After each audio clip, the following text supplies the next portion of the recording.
Hi everyone, welcome to English 102. My name's Laura. I am the instructor for this class. I am a full-time English instructor at our Granite City campus. So if you are ever in person at Granite, my office is room 206. Please feel free to come say hello. So I've been teaching at SWIC for about 3 years, and I have a master's in teaching English to speakers of other languages, and my background is in ESL. I taught English in Japan for a few years before moving back to St. Louis to get my master's, and then luckily, happily fell into a job at SWIC, and it's been crazy ever since. But like I said, welcome to English 102. I'm really excited to be teaching this course with you. I do apologize that it took me a minute to get our course kind of together. I had some last minute schedule changes this semester, but English 102 is one of my favorite classes to teach, and I am just so excited to get started. So I'm going to walk you guys through just a few tips for this week, information about our course, and then just some Blackboard tips. So please make sure you sort of skim through all of the information on Blackboard before emailing me with questions, but I also respond to email very quickly, so if you do get stuck or have any questions, please reach out. So let's go ahead and get started. So you are taking one of my online sections, which means that we will not physically meet in person, but this will be an asynchronous course where you'll have time during each week to kind of work on the assignments we have. So again, I just want to welcome you guys to English 102. And the first thing I want to start with is, what is the difference between English 101 and English 102? I think a lot of people are like, I just got done with this other English class. Why do I have to keep taking English classes? And if you're not a huge fan of writing, or if you don't consider yourself an avid reader, don't worry, this class is still for you. So in English 101, you should probably remember ideas of the writing process, using rhetoric and building persuasive arguments, having a central thesis to your writing, using examples, and then thinking about an audience. That's a lot of what we focus on in English 101. English 102, on the other hand, is kind of building upon all of the stuff that you did in 101, thinking about an audience, having a central thesis, and we're going to add a research process to it. So I would consider English 102 to be a step up, and you're still going to need all of the things that you learned in English 101. We are just going to add the sort of research process to it. So a lot of our course will focus on research questions, research methods, the difference between different types of sources, evaluating information you find for reliability, and then building arguments still, your own ideas, but incorporating sources into that. So that's the big difference between 101 and 102. The next thing you're going to want to do today, or at some point in the next couple days, is pull up our course on Blackboard. So after you email this video, our course will be available, and you'll see the menu on Blackboard has 3 sections. The first is our course information, including our syllabus, my office hours, our class on Teams, and then a calendar. And then there's course content, which is where you're going to work on the assignments for our class, and then there's help. So the majority of our course is going to be found under these writing project folders, but I encourage you to just kind of click around, get comfortable with the course, and again, ask me if you have any questions, but it should be hopefully pretty straightforward. So let's talk for a second about what research is. English 102 is a research writing course. You've got a lot of the writing background from English 101, but I think when people come into English 102, they think about research as sort of just finding information that already aligns with what they believe. So, and I think that that's a good place to start, but what research is not is simply just repeating what other people have said, listing ideas from sources that you find, and sort of just saying, here's what I found. That's research.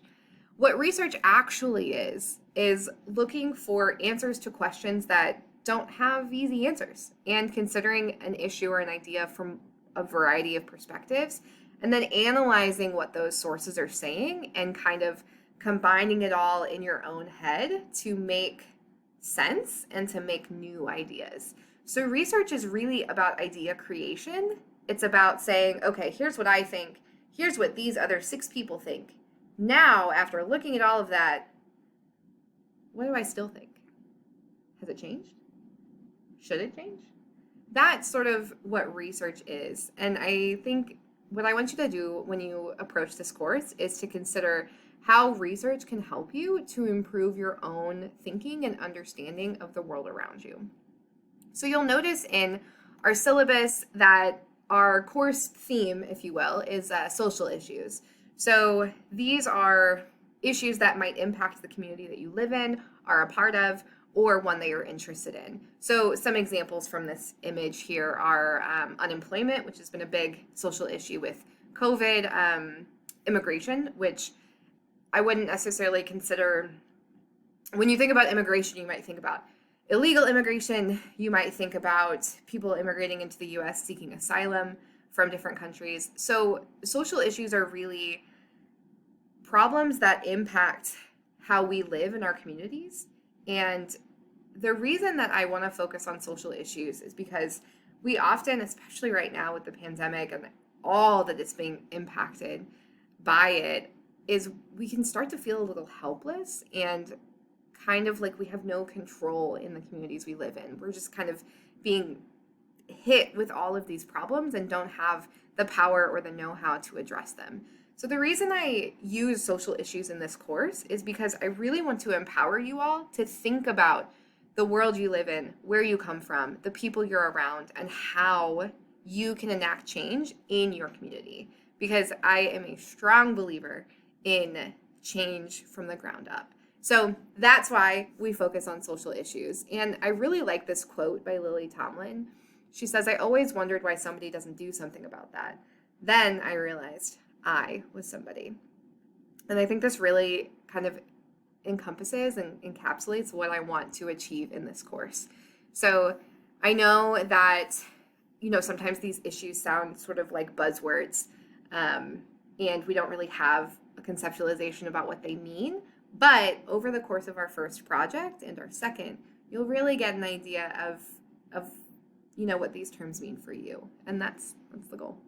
So the assignments you have for this week hopefully are straightforward. These are listed on your syllabus and then also in the Writing Project 1 folder. You'll see a week 1 folder and they just go in order. So my best advice, click on that Writing Project 1 week 1 folder and just go top to bottom. So the first thing you're going to want to do is complete the readings for this week. This course is reading intensive, and doing the readings will help you be successful. I choose the readings very intentionally. I will not have you read something that's useless. All right, so start there. Complete your team's introduction, which I'll walk you through in a moment. Thursday, you'll have a discussion board due. So based on the readings, you'll kind of post your ideas, respond to a couple classmates by Sunday.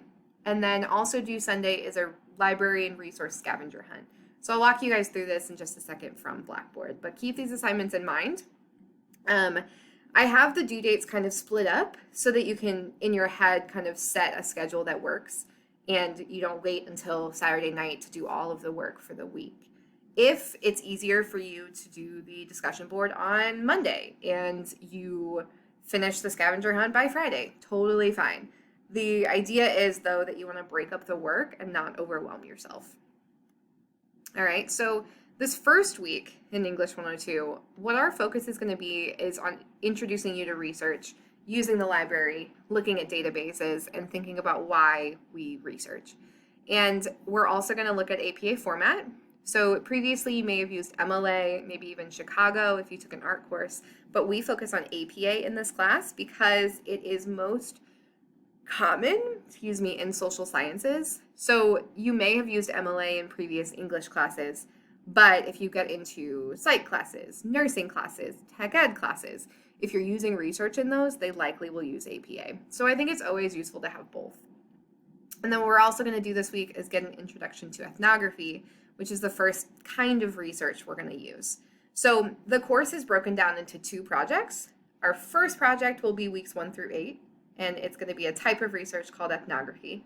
And so that's what the first 8 weeks are going to focus on. This is all explained in your syllabus, so if you haven't read it yet, pause this video and go read it. Pause. Read. Okay. All right, if you have any questions over the course of this week, please email me. All right, I check my email often. I have it on my phone, on my tablet, on my computer, and I usually will get back to you within 24 to 48 hours. So before I finish this video, I'm just gonna hop back on Blackboard and kind of show you all where the assignments are for this week. So I also really encourage you all to just kind of click around. You can't hurt Blackboard, and I feel like a lot of students are kind of afraid to see what's up, but honestly, seriously, just click around. So you'll notice when you get into our course, you'll see this announcements landing page. I'll have an announcement posted with this video in a moment. The assignments for week 1, like I said, are in this writing project 1 and then under week 1. So you'll see here there's instructions to introduce yourself via Microsoft Teams. There's a link to our discussion board, a description of our first project, and then this library and resource scavenger hunt that's due this coming Sunday. So like I said, just kind of go in order and you will be good to go. So again, any questions? Email me, laura.boville@swic.edu. I'm so excited to work with you all this semester, and I will see you soon.